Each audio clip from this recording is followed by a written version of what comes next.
সুবর্ণপুর নামের এক গ্রামে দুলাল নামে এক গরিব কৃষক তার স্ত্রী মালতীর সঙ্গে থাকত। দুলাল ছিল গ্রামের সবচেয়ে গরিব মানুষ। দুলাল প্রতিদিন কোনো না কোনো জায়গায় দিনমজুরি করে সামান্য কিছু টাকা রোজগার করত। যতটুকু আয় হতো সেই দিয়েই দুজনের জীবন কোনো রকমে কাটত।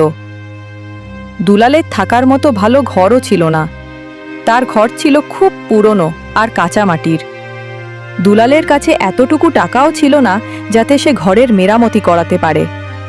তাই কখনো কখনো দুলালই নিজে ঘরের মেরামতির কাজ করে নিত। আর খাওয়ার জন্য দিনে দুবেলা রুটি জোগাড় করাটাও ছিল ভীষণ কঠিন। গরিব হওয়ায় গ্রামের লোকেরা তাদের ঠাট্টা আর অবহেলা করত। গ্রামে যখন কোনো পুজো মেলা বা সামাজিক কাজ হতো তখন গ্রামের মোড়ল বলতো, দুলাল, তোর দরকার নেই এসব কাজে। তোর মতো গরিবের জায়গা নেই, তুই ঘরে ফিরে যা।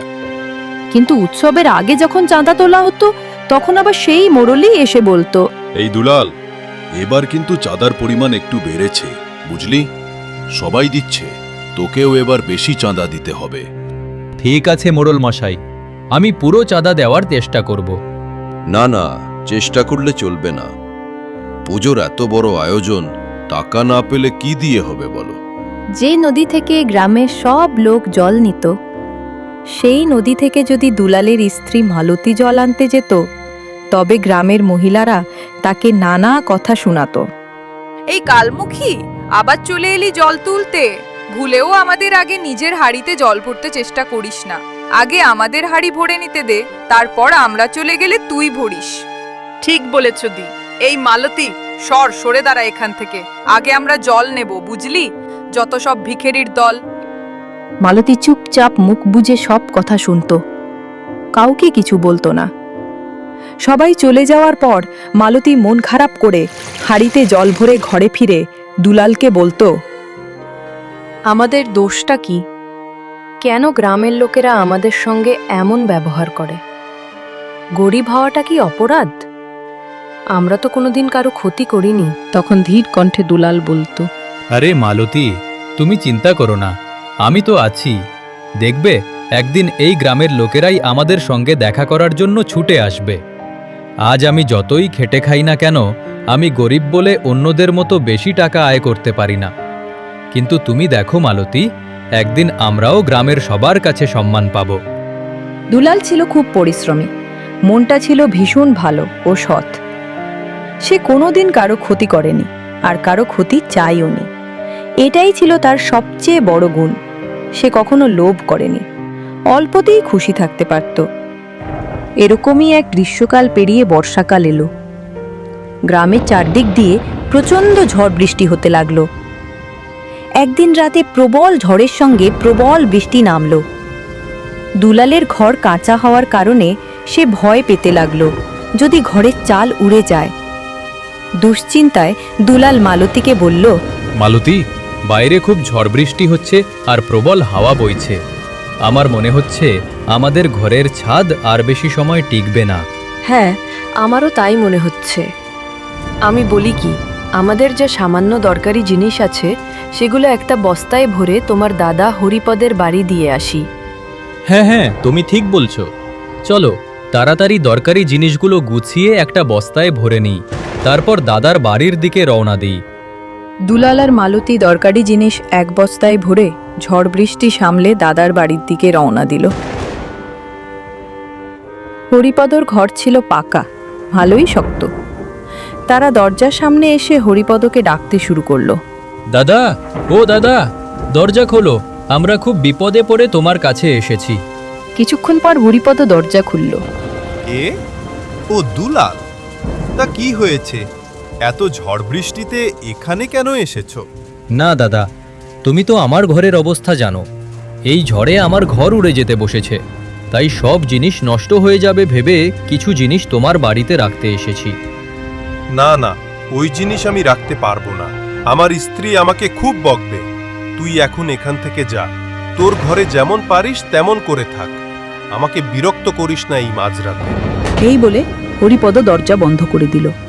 দুলাল আর মালতী কষ্ট পেয়ে নিজেদের ঘরে ফিরে এলো। তারা সারা রাত জেগে জিনিসপত্র পাহারা দিল। পরদিন সকালেই বৃষ্টি থেমে গেল, কিন্তু বর্ষার দিনে দুলাল কোনো স্থায়ী কাজ খুঁজে পাচ্ছিল না। টুকটাক যে কাজ পেত, পেটের দায়ে সেই কাজই করত।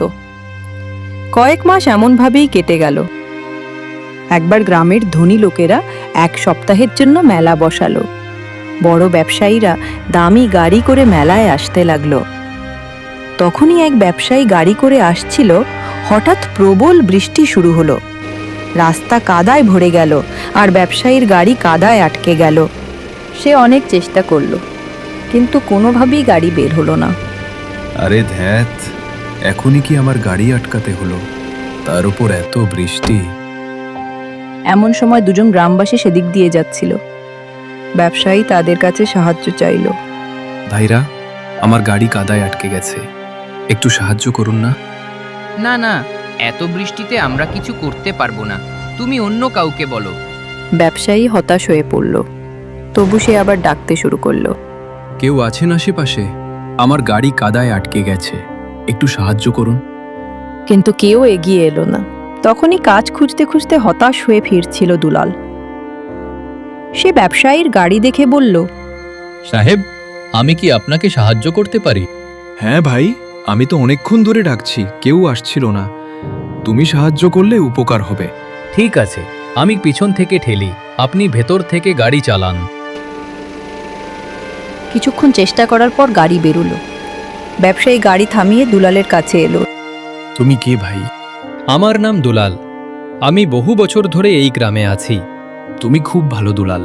আমি অনেকক্ষণ ধরে লোকেদের ডাকছিলাম, কিন্তু চারপাশ নিঃশব্দ। হঠাৎ তুমি এলে আর আমাকে সাহায্য করলে। আমি দামোদর বাবু, শহরের একজন প্রসিদ্ধ ব্যবসায়ী।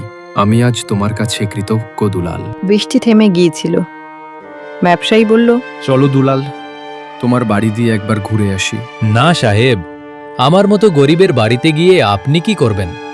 আমার ঘর কাঁচা মাটির। না, একবার তোমাকে তো যেতেই হবে। অবশেষে দুলাল রাজি হলো। ব্যবসায়ী গাড়িতে তুলে তার ঘরে এলো। মালতী, শোনো, আমাদের বাড়িতে সাহেব এসেছেন, কিছু খাবার দাও।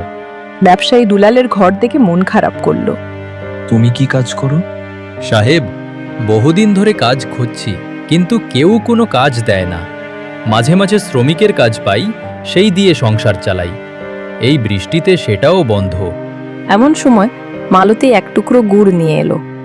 সাহেব, আমাদের ঘরে এর বাইরে আর কিছু নেই, এটুকুই খান।